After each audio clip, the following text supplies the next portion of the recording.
السلام علیکم ورحمۃ اللہ تعالی وبرکاتہ نحمده ونصلي ونسلم على رسوله الكريم اما بعد فاعوذ باللہ من الشیطان الرجیم بسم اللہ الرحمن الرحیم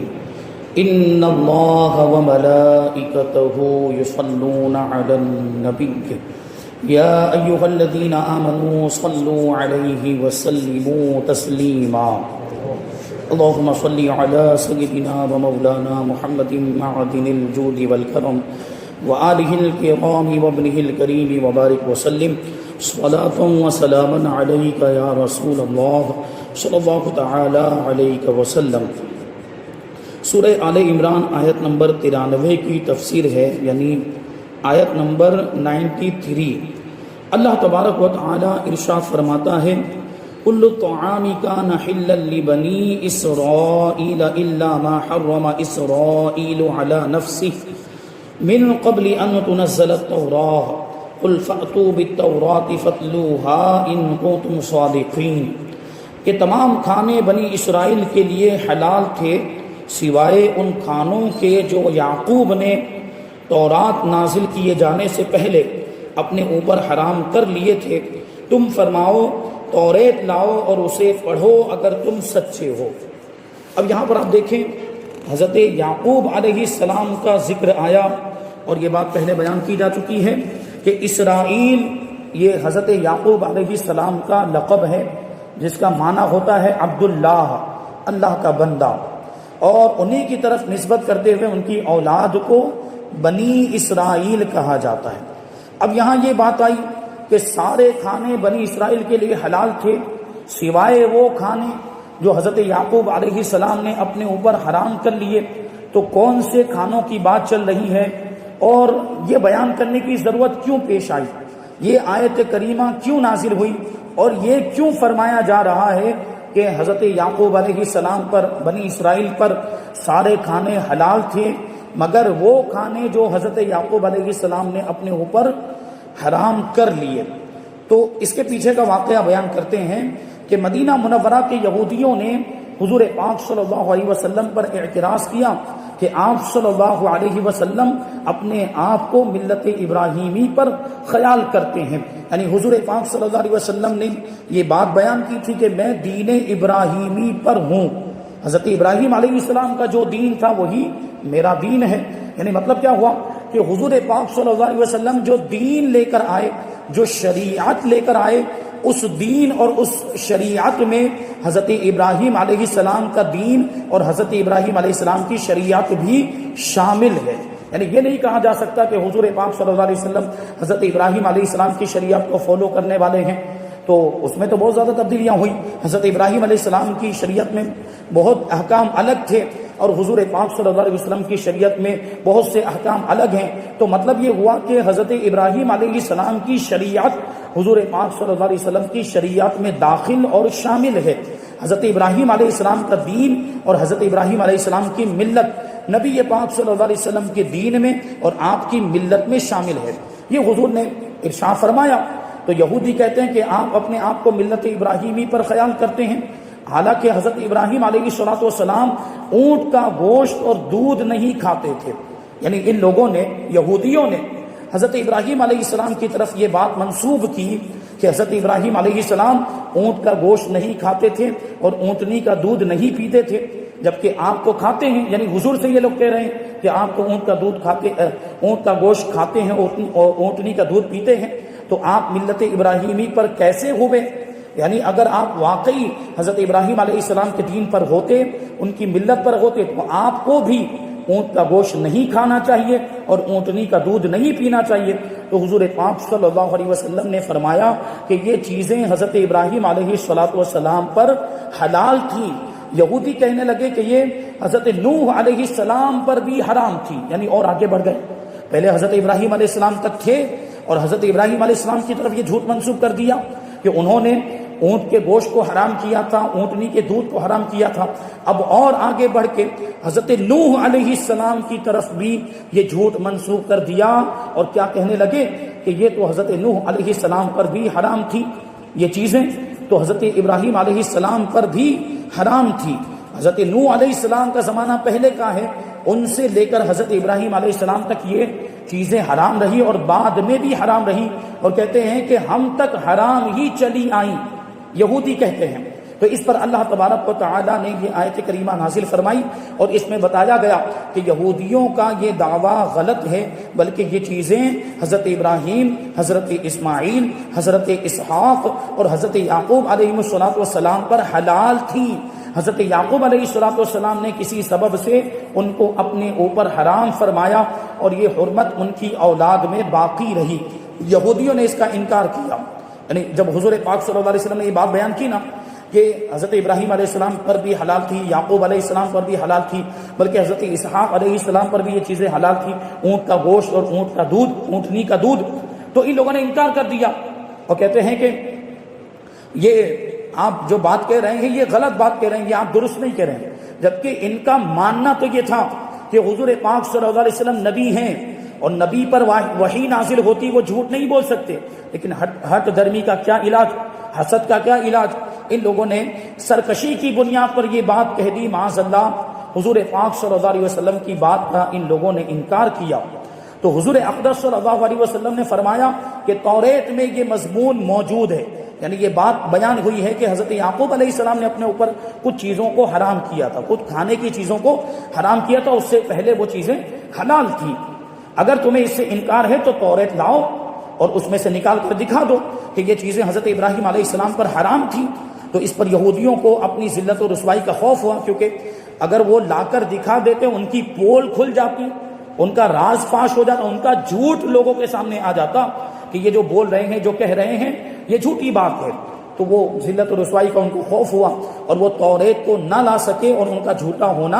ظاہر ہو گیا اور انہیں شرمندگی اٹھانی پڑی. اس سے معلوم ہوا کہ احکام کا منسوخ ہونا ہمیشہ سے ہوتا آ رہا ہے. یعنی آپ دیکھیں کہ پہلے اونٹ کا گوشت اور اونٹ کا دودھ حلال تھا، حضرت یعقوب علیہ السلام نے اپنے اوپر اس کو حرام کر لیا، پھر بعد میں یہ پھر سے حلال ہو گیا. نبی پاک صلی اللہ علیہ وسلم کی شریعت میں یہ حلال ہے، اونٹ کا گوشت بھی حلال ہے، اونٹنی کا دودھ بھی حلال ہے. تو یہ احکام کی تبدیلی پہلے سے ہوتی آ رہی ہے، لہٰذا قرآن کی بعض آیات کے منسوخ ہونے پر کوئی اعتراض نہیں. قرآن پاک میں بہت ساری ایسی آیتیں ہیں کہ جن پر عمل کرنے کی اجازت نہیں، ان کا حکم جو تھا وہ منسوخ ہو چکا ہے، تو اس پر اعتراض نہیں کیا جا سکتا. یہ یہودیوں نے اعتراض کیا تھا اور کہا تھا کہ محمد صلی اللہ علیہ وسلم تو اپنے ماننے والوں کو ایک دن ایک چیز کا حکم دیتے ہیں اور دوسرے دن دوسری چیز کا حکم دیتے ہیں، یعنی پہلے والے حکم کو بدل دیتے. حالانکہ حضور پاک صلی اللہ علیہ وسلم اپنی طرف سے بدلتے نہیں تھے، اللہ کا حکم ہوتا تھا، قرآن کی دوسری آیتیں نازل ہو جاتی، یا حضور پاک صلی اللہ علیہ وسلم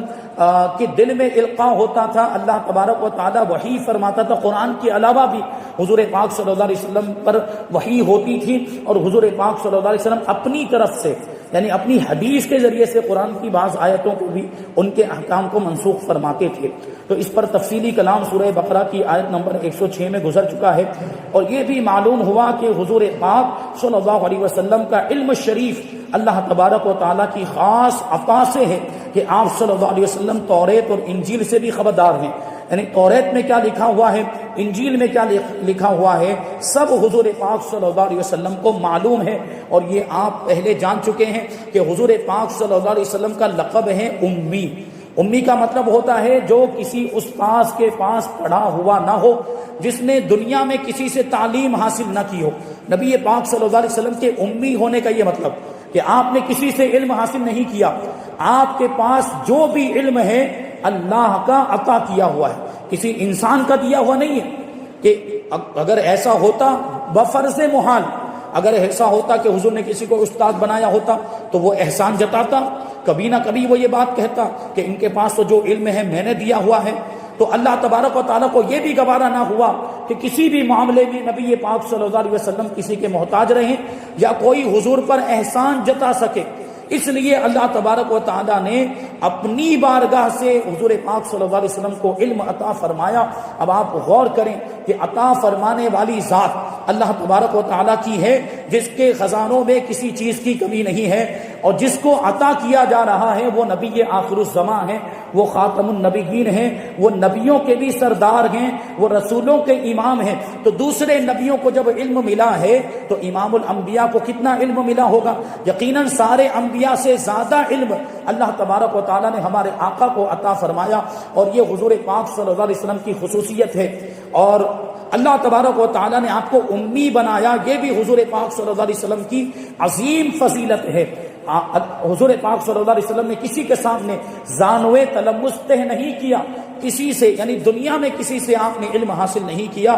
آپ کے پاس جو بھی علم ہے اللہ تبارک و تعالیٰ کا دیا ہوا ہے، تو اسی علم میں توریت اور انجیل کا بھی علم ہے۔ تبھی تو آپ نے فرمایا کہ اگر تم سچے ہو تو توریت لے کر آؤ، کیونکہ حضور جانتے تھے کہ یہ توریت کے اندر یہ مضمون بیان کیا گیا۔ یہ کیسے پتا چلا حضور کو؟ اللہ تبارک و تعالیٰ کی عطا سے۔ یہ علم اللہ تبارک و تعالیٰ نے آپ کو عطا فرمایا کہ توریت سے بھی باخبر ہیں اور انجیل سے بھی باخبر ہیں، اور اللہ تبارک و تعالیٰ نے آپ صلی اللہ علیہ وسلم کو غیبی علوم عطا فرمائے ہیں، یعنی جو چیزیں لوگوں سے پوشیدہ ہیں اللہ تبارک و تعالیٰ نے ان چیزوں کا علم بھی اپنے حبیب کو عطا فرمایا ہے۔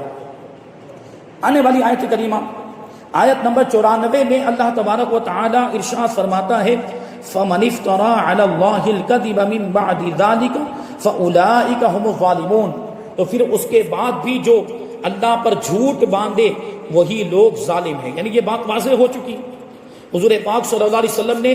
دلیل کی روشنی میں اس بات کو واضح کر دیا، اس کی وضاحت ہو گئی کہ اونٹ کا گوشت اور اونٹنی کا دودھ یہ حضرت یعقوب علیہ السلام نے اپنے اوپر حرام کیا، حضرت ابراہیم علیہ السلام پر یہ چیزیں حرام نہیں تھیں، یہ بات واضح ہو گئی۔ اب اس کے بعد بھی کوئی اس پر اڑا رہے اور اس کے بعد بھی اگر کوئی یہی بولتا رہے تو وہ اللہ پر افترا کرنے والا ہے، معاذ اللہ، اللہ پر تہمت لگا رہا ہے، یعنی جو بات اللہ نے نہیں فرمائی اللہ کی طرف وہ بات منسوخ کی جا رہی ہے۔ تو ایسا شخص کتنا بڑا مجرم ہے اور کتنا بڑا گنہگار ہے، بلکہ اللہ پر افترا کرنے والا کہ جو بات اللہ نے ارشاد نہیں فرمائی وہ اللہ کی طرف منسوخ کرے،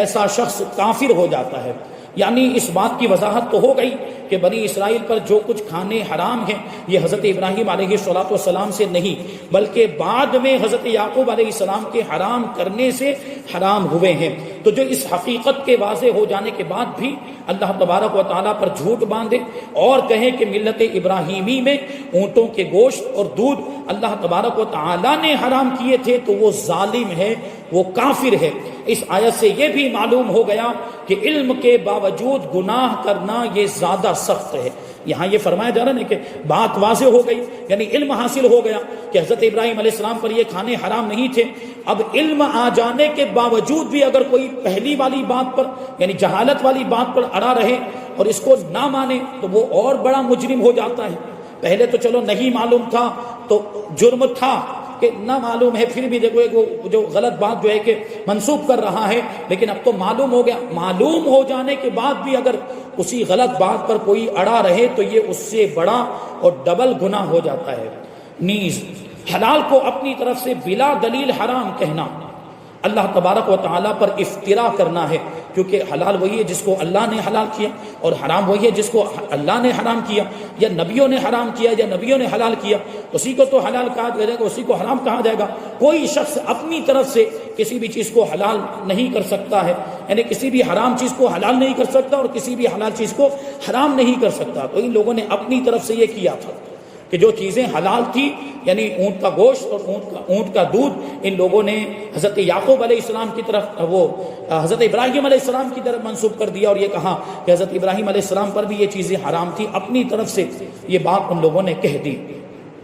پھر آگے ہیں آیت نمبر 95، قل صدق اللہ فاتبعوا ملت ابراہیم حنیفا وما کان من المشرکین۔ اے محبوب تم فرماؤ اللہ نے سچ فرمایا، لہٰذا تم ابراہیم کے دین پر چلو جو ہر باطل سے جدا تھے، وہ مشرکوں میں سے نہیں تھے۔ اس آیت کریمہ میں دین ابراہیمی کی پیروی کرنے کا حکم دیا، اور اس سے مراد یہ ہے کہ دین محمدی کی پیروی کرو، کیونکہ اس کی پیروی ملت ابراہیمی ہی کی پیروی ہے. دین محمدی اس ملت کو اپنے اندر لیے ہوئے ہے، یعنی دین محمدی دین ابراہیمی کو اپنے اندر لیے ہوئے ہیں. جو میں نے بات پہلے عرض کی کہ حضور پاک صلی اللہ علیہ وسلم کی ملت میں حضرت ابراہیم علیہ السلام کی ملت شامل ہے. تو حضور کی شریعت پر عمل کرنا، حضور کی شریعت پر عمل کرنے سے حضرت ابراہیم علیہ السلام کی ملت پر بھی عمل ہو جاتا ہے. اس لیے یہاں پر جو حکم دیا گیا کہ حضرت ابراہیم علیہ السلام کی ملت پر، جو کہ بات ان لوگوں نے حضرت ابراہیم علیہ السلام کی طرف منسوب کی تھی اور حضرت ابراہیم علیہ السلام کو دلیل بنا رہے ہیں، تو اب حضرت ابراہیم علیہ السلام کی پیروی کرنے کا حکم دیا جا رہا ہے. یعنی یہ بات ثابت ہو گئی کہ نبی پاک صلی اللہ علیہ وسلم نے جو ارشاد فرمایا تھا کہ میں ملت ابراہیمی پر ہوں، یہ بات سچی ثابت ہو گئی. تو اب ان کو کیا چاہیے؟ حضرت ابراہیم علیہ السلام کو ماننے کا دعویٰ کر رہے ہیں اور حضرت ابراہیم علیہ السلام کی بات کو دلیل کے طور پر پیش کر رہے ہیں. تو اب ان کو یہ کرنا چاہیے کہ حضرت ابراہیم علیہ السلام کی ملت پر عمل کریں، حضرت ابراہیم علیہ السلام کی ملت کو فالو کریں. اور چونکہ حضرت ابراہیم علیہ السلام کی ملت حضور پاک صلی اللہ علیہ وسلم کے دین میں شامل ہے، تو حضرت ابراہیم علیہ السلام کو اب اگر کوئی فالو کرنا چاہتا ہے ان کے دین کو اور ان کی ملت کو، تو اس کو حضور پاک صلی اللہ علیہ وسلم کے دین کو اور حضور کی شریعت کو فالو کرنا پڑے گا. اور یہ بات میں پہلے بھی عرض کر چکا ہوں کہ سارے انبیاء کرام کے جو دین تھے وہ دین اسلام ہی ہے. سارے انبیاء کرام کا دین اسلام ہی تھا،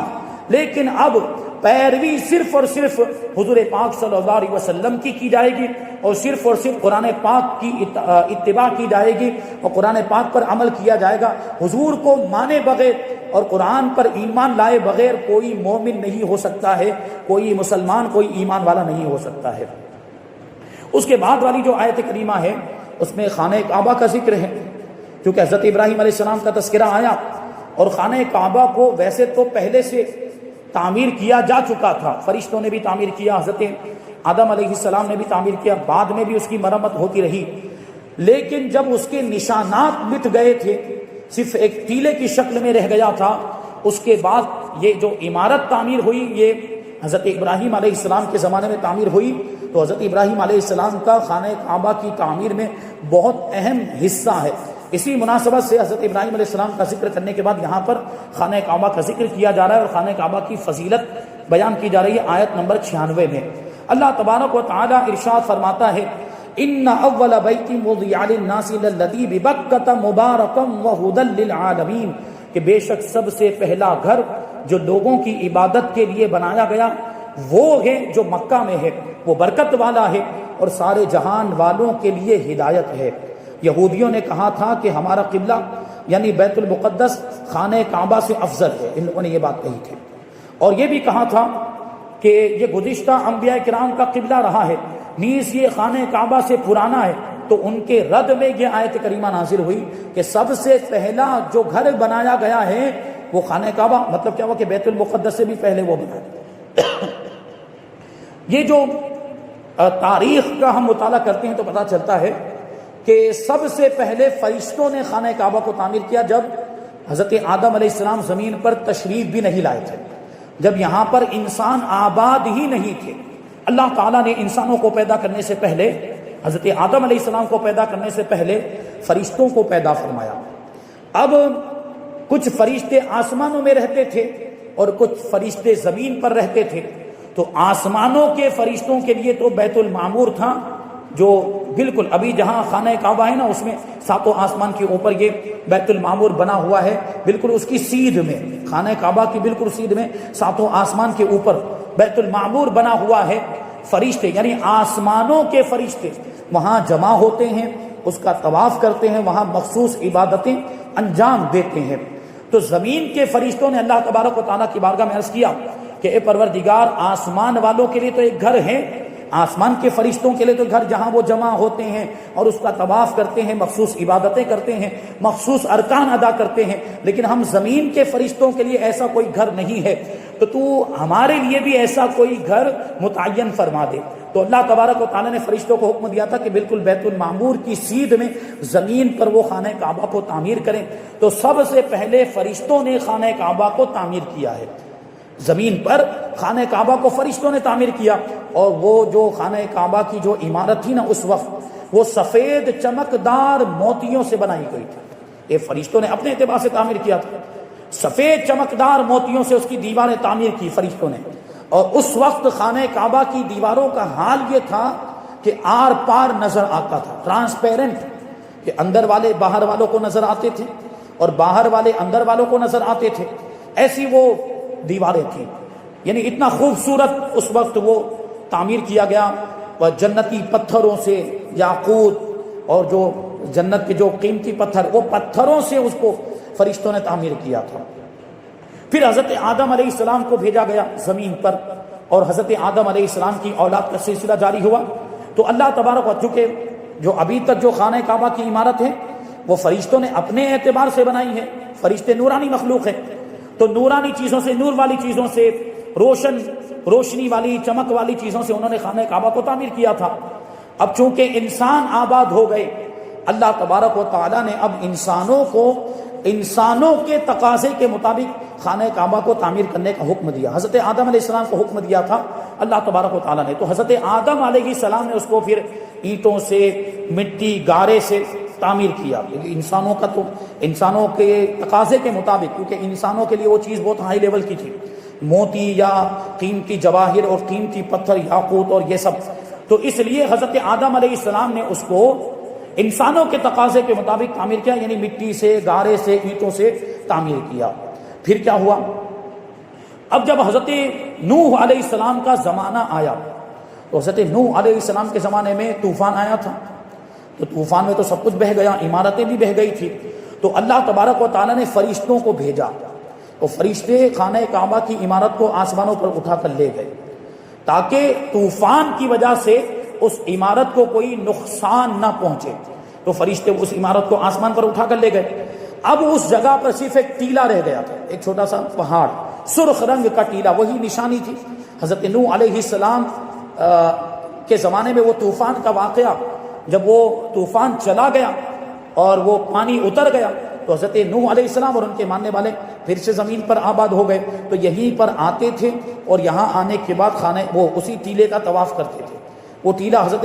ابراہیم علیہ السلام کے زمانے تک وہ اسی حالت میں رہا، بلکہ حضرت ابراہیم علیہ السلام کے زمانے تک تو اور بھی وہ چھپ گیا، اس پر دھول اڑتی رہی، مٹی اڑتی رہی، اس پر جمع ہوتی رہی، وہ ٹیلا بھی غائب ہو گیا تھا، مٹی اس کے اوپر جمع ہوتے ہوتے وہ ٹیلا بھی غائب ہو گیا تھا۔ پھر حضرت ابراہیم علیہ السلام نے اس کو کیسے تعمیر کیا، یہ الگ بات ہے۔ تو عرض یہ کرنا چاہتا ہوں کہ سب سے پہلا جو گھر، یعنی اللہ کا جو گھر زمین پر تعمیر کیا گیا ہے، وہ خانہ کعبہ ہی ہے، یعنی اگرچہ حضرت ابراہیم علیہ السلام کی طرف اس کی نسبت کی جاتی ہے، یہ تو دوبارہ تعمیر کیا ہے، لیکن پہلے وہ تعمیر ہو چکا ہے حضرت آدم علیہ السلام کے زمانے میں، بلکہ اس سے بھی پہلے فرشتوں نے اس کو تعمیر کیا، اور بیت المقدس تو بہت بعد میں تعمیر ہوا ہے۔ بیان کیا جاتا ہے کہ حضرت آدم علیہ السلام نے جب خانہ کعبہ کو تعمیر کیا تھا، حضرت آدم علیہ السلام نے جب خانہ کعبہ کو تعمیر کیا تھا، اس کے 40 سال کے بعد بیت المقدس کی بنیاد رکھی گئی، اور اس وقت بھی تعمیر نہیں ہوا، وہ مسجد نہیں بنی، بیت المقدس اس وقت بھی تعمیر نہیں ہوا پورے طور پر، یہ سلسلہ چلتا رہا۔ پھر بعد میں جب حضرت موسیٰ علیہ السلام کا زمانہ آیا، حضرت موسیٰ علیہ السلام کے بعد حضرت داؤد علیہ السلام کا زمانہ آیا، تو حضرت داؤد علیہ السلام نے اس کو تعمیر کرنا شروع کیا تھا، بیت المقدس کو، مسجد اقصی کو، اور حضرت داؤد علیہ السلام اس کی تعمیر کو مکمل نہیں کر پائے تھے کہ آپ کا انتقال ہو گیا، ظاہری طور پر دنیا سے تشریف لے گئے، اور حضرت داؤد علیہ السلام کے بیٹے ہیں حضرت سلیمان علیہ السلام، تو حضرت داؤد علیہ السلام اپنے بیٹے حضرت سلیمان علیہ السلام کو وصیت کر کے گئے کہ اس کو مکمل کرنا ہے، تو پھر اس کو کس نے مکمل کیا؟ حضرت سلیمان علیہ السلام نے مکمل کیا۔ اور آپ جانتے ہیں کہ حضرت سلیمان علیہ السلام کی حکومت جنات پر بھی تھی، وہ جنات سے کام کرواتے تھے،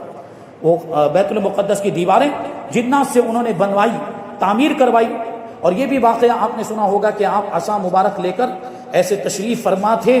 اور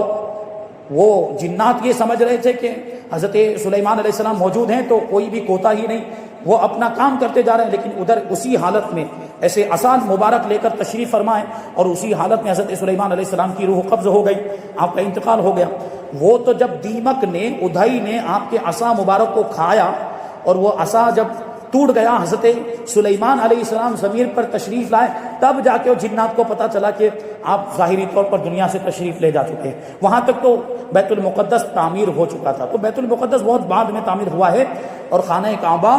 بہت پہلے تعمیر ہو چکا ہے۔ تو یہ جو بات یہودیوں نے کہی تھی نا کہ بیت المقدس خانہ کعبہ سے پرانا ہے، یہ جھوٹی بات ہے۔ خانہ کعبہ پہلے تعمیر ہو چکا تھا۔ تو اور بھی کچھ باتیں ہیں اس آیت کریمہ کے تحت، انشاءاللہ تبارک و تعالیٰ اس کو ہم